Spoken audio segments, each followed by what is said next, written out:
Lil Caboose has been scooping at this location since the 1960s, 1962 to be exact. Before that, it was actually at Bass River Depot. So it used to be like a little market before, but it's been at this location since 1962. We have pretty much of a flavor for everyone. I think that's what separates us from everybody else. We have a ton of non-dairy options. We have Richie's Italian Ice. We also have 60 flavors of hard ice cream, soft serve, and we also have Dole Whip, just like Disney World has. And then we have tons of different creations that you can come up with sundaes, stackers, soft serve dipped cones. We could do anything pretty much that's on our menu we can make for you. That's the one thing we really pride ourselves on, is that if you want something, we'll make it for you no matter what. And I feel like that's different than a lot of places down here. And our staff is like family to us too. Like we have one of the best staffs in all of Cape Cod. I will put them up against anybody. They are awesome. They're awesome people. They're awesome workers, and they're just awesome people to be around every single day. June, July, and August come rolling around. And school gets out. That's when the staff really comes into play. And it's just a big community here. It's a big family, and they love us. We love them. So it's been a really good 3 years with them. The staff is the biggest part for in our whole operation in general. The girls are just wonderful too. Like, they're the hardest workers I know. Like, even if it's as busy as possible, they're straight-faced, always smiling, always treat every customer the same. And to have that mentality and have that drive to be happy about the place you work is very special to us. It's really cool seeing people come to the window, not only knowing us, but knowing other people that from the community that they didn't expect to see here, or there was just a surprise to them. So that's really, really cool, getting to see the whole community come together just over some ice cream, This is the coolest job I ever had. Everyone's smiling, everyone's happy, so that's a really, really cool thing, and I'm really happy to be a part of it. I have two younger brothers, come from a big Greek family, and my middle brother Jerry was diagnosed with Down syndrome when he was born, so he's always the specialist part of all of our heart. He's number one in everything we do every day. Jerry's the pride and joy of our family. And then I have my little brother and my youngest brother Nico. He's a beast. Like, I'll give him full credit. Obviously, my little cousin Costa, he's one of the best we got. We call him, he's our tub guy, we call him. So he's pretty much like a bar back. He's flipping all the tubs, restocking the cones and the cups, and he's a vital part of our operation, even though he's a little bit younger, but he's learning and working his way up. There's nothing better than having like my little brother next to me at the window. It's just awesome being a family business. I think people take very pride in that. I think the community is top notch down here in Cape Cod. In the summers, the whole community comes together and obviously enjoys an ice cream. It's really cool for Costa and I to see people come to the window after we've taken a winter off. We're thinking about you guys all the time. It's just fun for us. We talk about who we're gonna see, we talk about who we haven't seen, and the best thing for us is seeing people that we forgot about. That's one of the coolest things about working here is the smile that you guys get, the smile that we get when we see you come to the window, and it means a lot to us. Most of our customers, like I said, we have a really close relationship with all of our great customers. We even play golf with some of them too. Like, they invite us out to go golfing, and we just have more than just a work-to-work relationship. It's really outside the store in general. Like, people, I thought a funny story. We have customers bring us dinner. We had someone bring a tray of lasagna last year, homemade sourdough bagels. Thank you, Pat and Stacy. We appreciate it. And it's just awesome, Like, I'd never heard of that before. People bringing us homemade dinners to the window because they know we're working hard and stuff like that. So it's really, like I said, it's a family business, and there's nothing like it. It's true family from the customers to us and the whole Cape Cod community.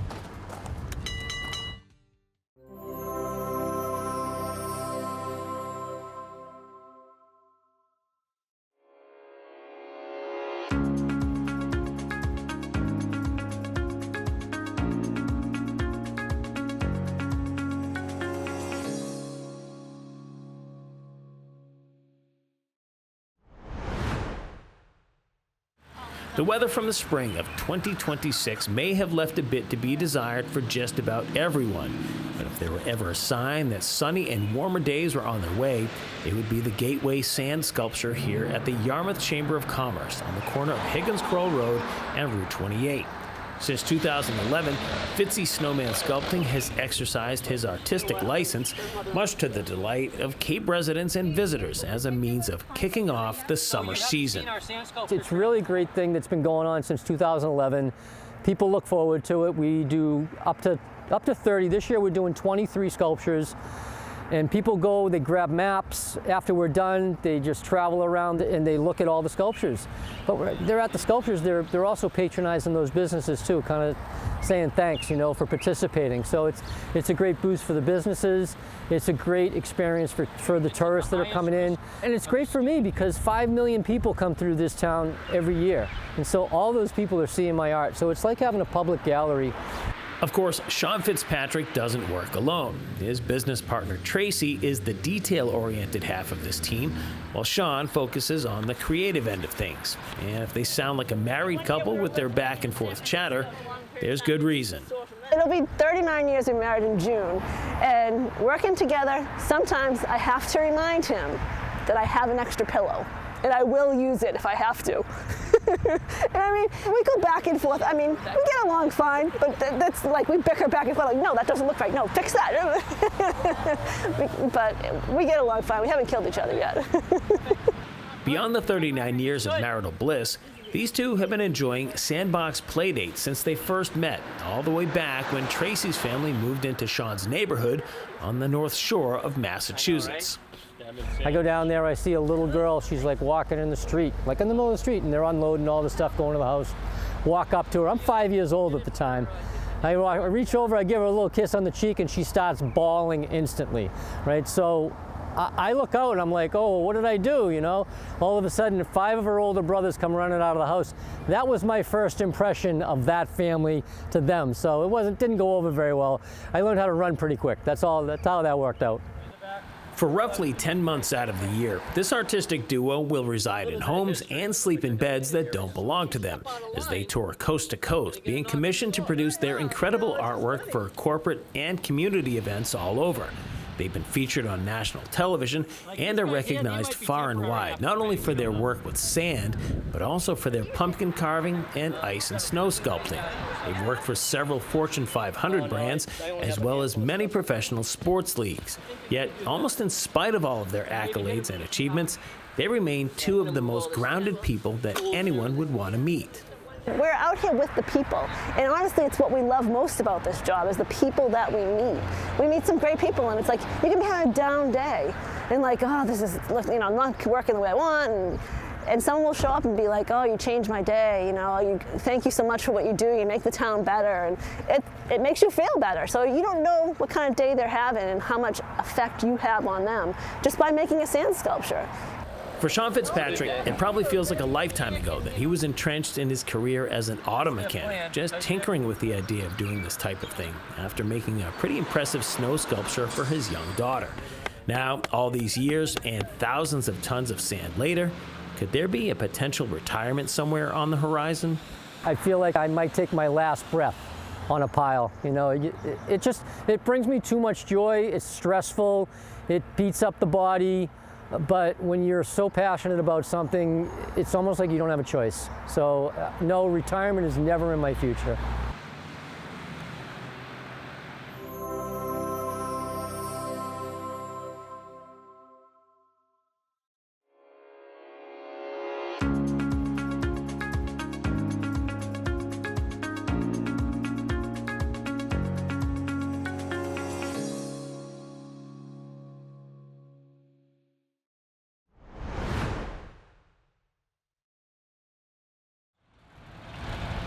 There's an 8-mile stretch of Route 28 that runs from this corner here in Dennisport to the rotary here in West Chatham, where drivers will pass by 6, count them 6 post offices, 6 zip codes, and 6 different places for people to utilize the services that each location has to offer.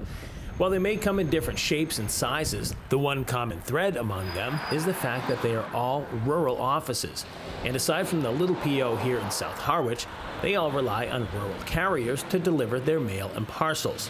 The sights and sounds of these uniquely square vehicles on their routes are as much a part of the American experience as 4th of July fireworks, apple pie, and baseball.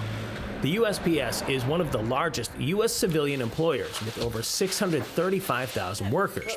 And from that number, roughly 129,000 of those employees are rural mail carriers. So maybe working for the post office is also a part of the American experience. When I came here to the States, I came here on a work program. And on the side, I did CNA. So after that, I'm like, I need more for myself. You know, I need more, I can do better. So I applied for this post office. And when I got here, the postmaster then, she told me, she was like, Crystal, it's hard. Is this something that you want to do? It's very hard. It's physical work, and probably you're not going to like it or whatever. And I'm like, I like it. And while there may have been a little bit of desperation and false confidence when she first said it, Crystal Bailey did like it. Enough so that she held several positions with the Postal Service before becoming the postmaster, right back where it all started here in West Harwich. Of course, that title comes with several hats to wear in this small office, one of which is that of rural carrier, a position she still relishes. It's fun. It's fun being out there, especially in the summer. You know, it's hot, but we have the beaches down by the waters, and you're driving by and you get the breeze from the sea. And I'm a person, I sing. I love to sing. So I'm in my truck and I'm driving and I'm singing. I'm delivering each box and I'm singing. So people will hear me singing on the street. It's very happy. I love it. When you're out there in nature, it's just a refreshing feeling. It should be noted that no carrier just hits the road when they get to the office. There's a lot of prep involved, and the day starts early in all kinds of weather. Everything from receiving the day's mail and packages to dispersing and sorting it all. To the untrained eye, it may appear a bit tedious. But when things like organization and accuracy are paramount, it's a necessity. What I'm doing right now is casing the mail, and this case is what ties every post office in the United States together. They say if I can case the mail in West Harwich, then I can do it in West Yarmouth or West Dennis or even West Covina. How do I know this? I'm a postal carrier myself. When you get in the office and you case your mail, step by step, you get everything correct. So when you go out and each box you put your mail, you set it up in a certain way that, you know, when you go on the street, there's like hardly no mistake. You're delivering the correct mail to the correct address and so on. The fleet of carriers that the public gets to see out on the road daily tends to know what they're doing and can move with great efficiency. But for those just starting out, there's definitely a learning curve. It's pretty steep, and not everyone makes it. As a veteran of the system, Bailey has these words of advice. I would say just stick with it. It will work out in the end. You just have to work hard, and after getting training and stuff like that, you'll find your own way, how you do it, because everybody does things differently. But you have to just work hard at it, keep at it. It's not easy. From her early days as a part-time mail carrier up to present day in her current position as postmaster at the 02671 post in West Harwich, Bailey has become a real fixture in this community. It's been an interesting journey, but at one point, it was a journey that almost didn't begin. When I started at the post office, my daughter was supposed to undergo brain surgery. That same week, I was supposed to start my training in Boston. And the recruiter, I spoke to her and she's like, let me know when you're ready, and I'll put you in the next lineup. And every single day, she called me. I was in the hospital with my daughter in Boston, and every single day, she called me and she checked on me to make sure I was good. And right then and there, I knew that I'm in the right place. It's a hard job, but I found a family here.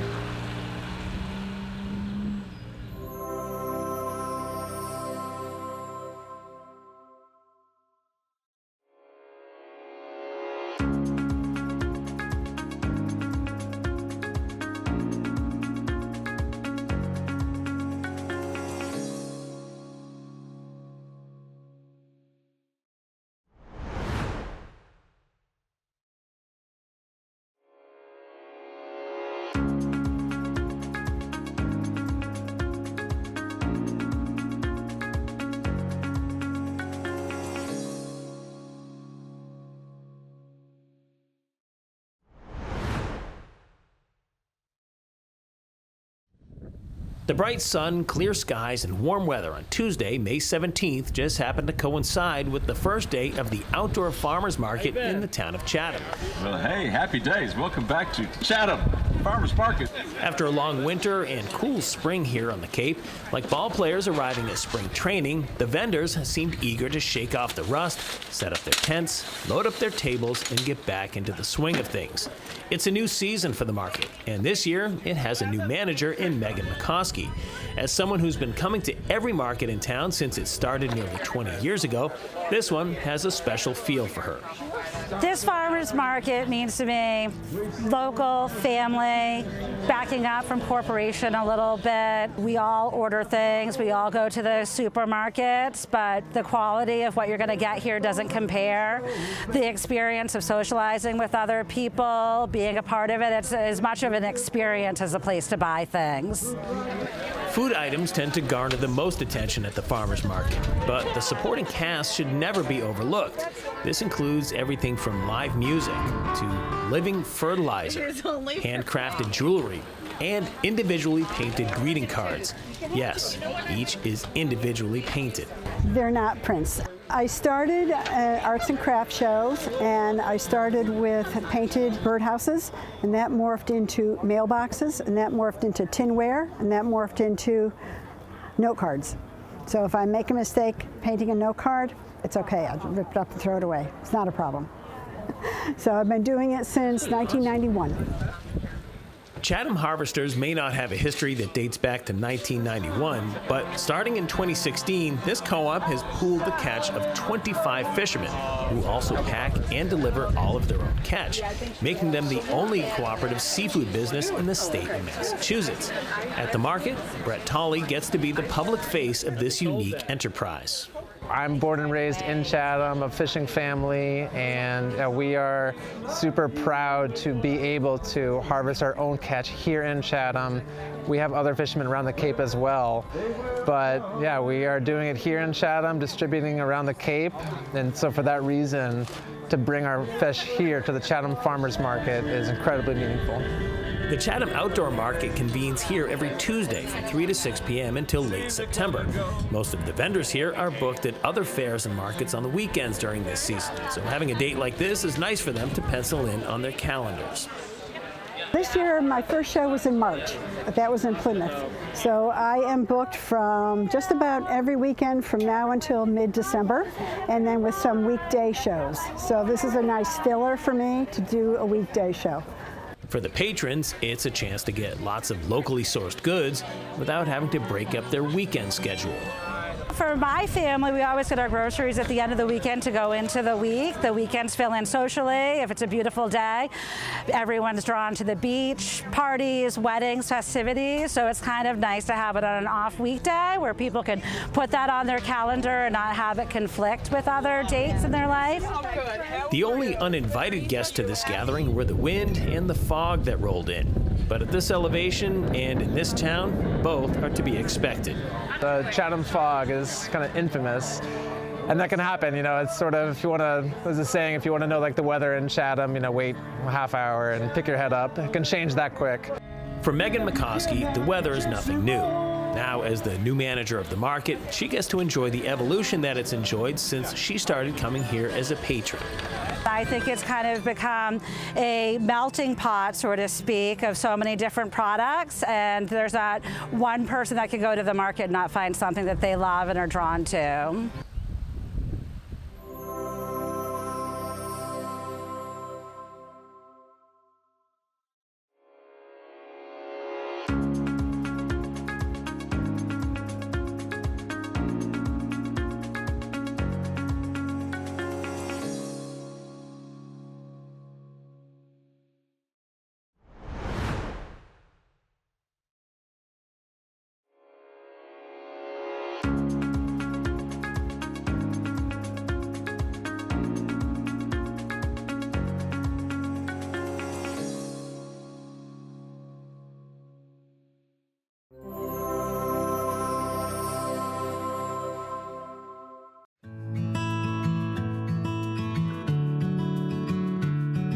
I am Andrew Gottlieb, the Executive Director of the Association to Preserve Cape Cod. APCC is the Cape's largest and longest existing environmental advocacy and education organization. We work on issues of concern across the region of Cape Cod, We've been around since 1968. So the mission of APCC is to help preserve and protect the environmental well-being of Cape Cod, both for current and future generations. Our programs and our scope and breadth runs from Bourne to Provincetown. Our focus changes periodically depending on what's going on. In today's world, our primary focus is on protection and enhancement of water quality. In particular, focus has been around reducing nutrient enrichment of our waters, primarily through controlling three primary sources. Septic effluent, primary means of wastewater disposal on the Cape is through backyard septic systems. Those have degraded our marine environment and our freshwater environment. And so fixing that problem and helping towns get the resources necessary to address that problem has been a primary focus of ours. We're working a lot these days on encouraging and creating financial tools necessary to enable towns, land trusts, and local entities to preserve the remaining portion of the land of Cape Cod that is neither developed nor protected. 60,000 acres of prime habitat that will go a long way towards determining what our environmental future is. Doing a lot of work on that. We are very heavily invested in projects that restore the functioning of wetland resources, both coastal salt marshes, freshwater wetlands, and doing a lot on reconverting bogs that are no longer producing cranberries back to natural wetland systems. And then lastly, I would say our other area of discipline is in promoting good land use practices that homeowners can implement so that they can have their yards look and feel the way they want them to feel, but do it in a way that works with as opposed to against nature. We have active monitoring of a number of saltwater marsh areas where we're either planning to do restoration work or have done restoration work, doing the research necessary to understand what current conditions are so that we have a baseline to evaluate how well the system responded to the intervention. And then for projects where we've had interventions, we're monitoring to see how quickly those resources recover. We have a 9-month-a-year freshwater monitoring program where we're looking at 50 ponds in collaboration with Barnstable County, understand water quality in our ponds. We can do some broad characterizations of what's going on there. We run a very robust cyanobacteria monitoring program in our freshwater ponds, 150-odd ponds across the Cape, where we look for presence or absence of cyanobacteria, where we find presence in sufficient density that it creates the possibility of toxic releases from the cyanobacteria. We have an online mapping tool that we notify the public about the presence of those things and advise them on restricting or limiting their access and utilization of those water bodies. We have a few hundred volunteers that work with us on a variety of programs and efforts, everything from helping us with office work to being out in the field. The vast majority of the cyanobacteria samples that we collect are collected through engagement with volunteers. So we have an extensive training program with volunteers. They allow us to have a much broader scope program. Our baseline water quality work that we're doing with the county on the 50 ponds, every one of our samples is taken with a volunteer. Volunteers are at the core of the annual herring counting that we do as an organization in the spring. It tends to focus on the spring and the spring migration. We have dozens of people that are out in the field counting. So volunteers are a really important part of extending the work that we can do. So for anybody who's interested in learning anything about any of our programs, cyanobacteria, sign up for alerts, volunteer, just become more environmentally aware, visit our website at apcc.org. While we're still relatively small, we have been growing. I think our growth is in response to a desire from the people who live, work, and recreate on Cape Cod to preserve the nature of the environment that drew them here in the first place. And, the threats to our environment are significant and real. The destiny of this is not preordained, and how it comes out has a lot to do with what we do to be active, to take common sense steps to preserve the environment, and that's what we're all about.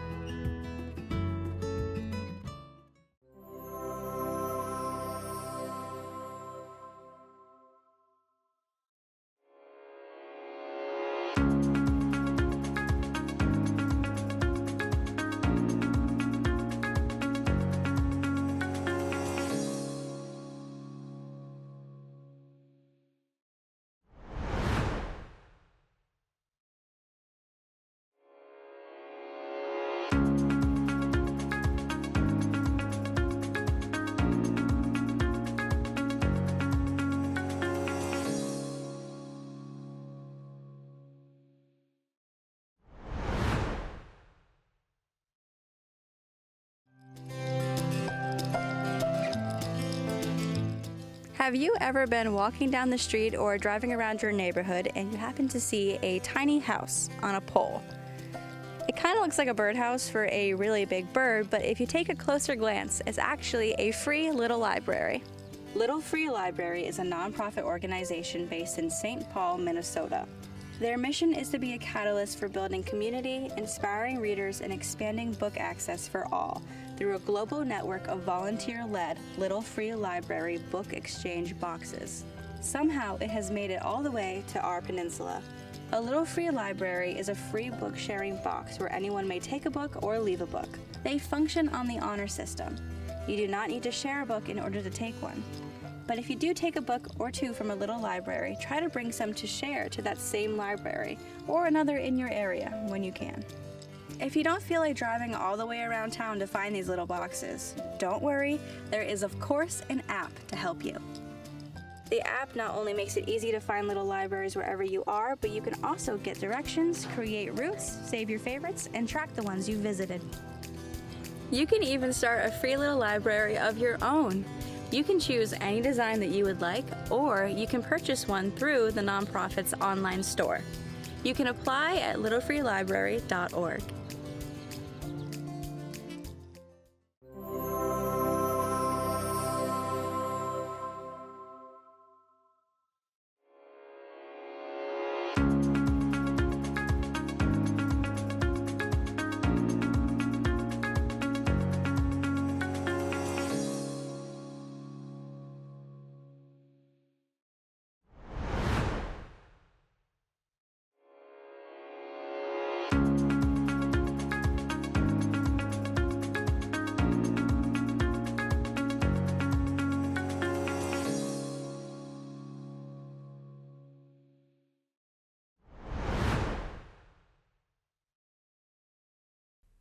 Hey, I'm Kayla.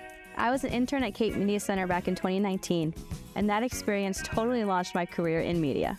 And I'm Destiny. I was right there with Kayla in 2019, learning everything from camera work to editing and loving every second of it. The staff here at Cape Media Center were always hands-on and always willing to answer our questions, especially with our final project.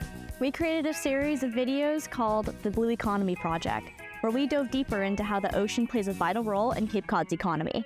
The series was well approved, and we couldn't have done it without the Cape Media Center. Fast forward to now, I'm working in live music production and have even worked at venues such as Gillette Stadium and Fenway Park. And I actually came full circle. I'm back at the Cape Media Center, this time on staff. Cape Media Center gave us the tools, the confidence, and the real-world experience to chase our creative goals. It's more than just a media center, it's a launch pad for your future. Start your story at Cape Media Center in Dennisport. Cape Media Center, your voice, your vision, your community.